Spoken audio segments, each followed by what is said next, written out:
Eto mga idol, dahil may kumakalat ngayon na balita na hindi daw main event si Casimero kontra sa pambato ng Japan na si Yukinori Ogoni. Kaya naman ay kaagad natin itong kinumpirma kay Papsi Kultura at ang tagapagsalita ng Treasure Boxing Promotion na si Mark Alisna na parehong nakabase sa bansang Japan. Narito ang kanilang kasagutan sa kumakalat na balita mga idol.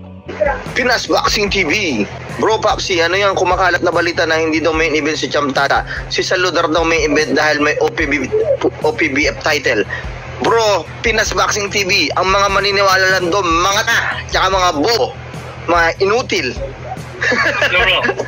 Oh bro. Clear ba? Clear, wala ba?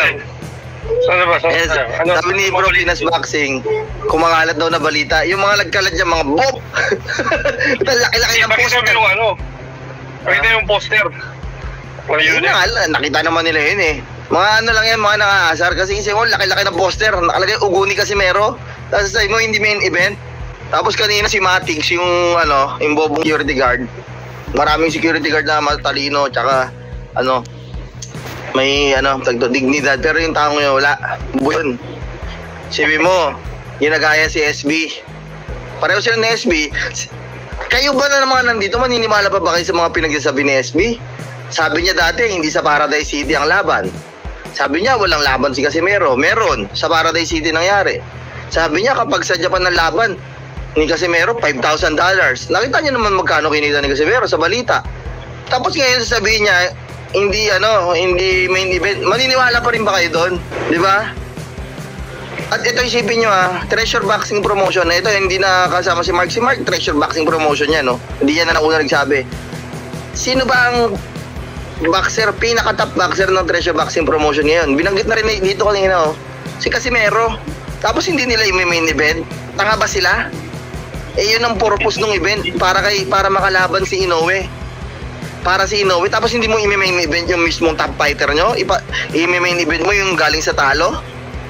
Kaya nga nag-Ariake Arena eh.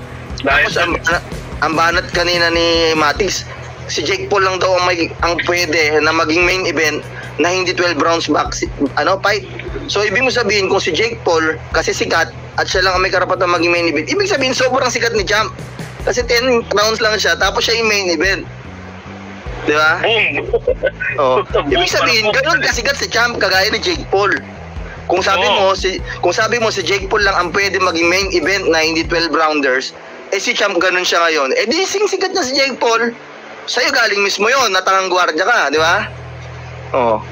Saka ito lang bro, si Champ lang talaga yung main event na nangahatak ng mga Pilipinong boxer palagi. Oh, di ba? Kita mo tignan mo naman ilan yung boxingero diyan, 4 nasa baba niya, di ba? 4 ba? Si Santissima, Vince Paras, Daniega, Saludar. 4. Sipin mo, marami pang susunod dyan. Ganun kalupit ng Casimero. Tapos, TVP promotion. Abangan nyo, marami pang susunod dyan. Narinig ko na, hindi lang pwede sabihin. Yung mga pangalan. No. Parang kasi may magko-coach yata. Sino ay magko-coach? Yung coach kasi ni Daniega, si Senior, Donaire Senior. So, may magaganap na meeting ng Team Casimero at si Senior, di ba? Public knowledge naman yun, binanggit nyo na nung nakaraan eh. Wala akong dyan Sinabi nyo na nung nakaraan live eh.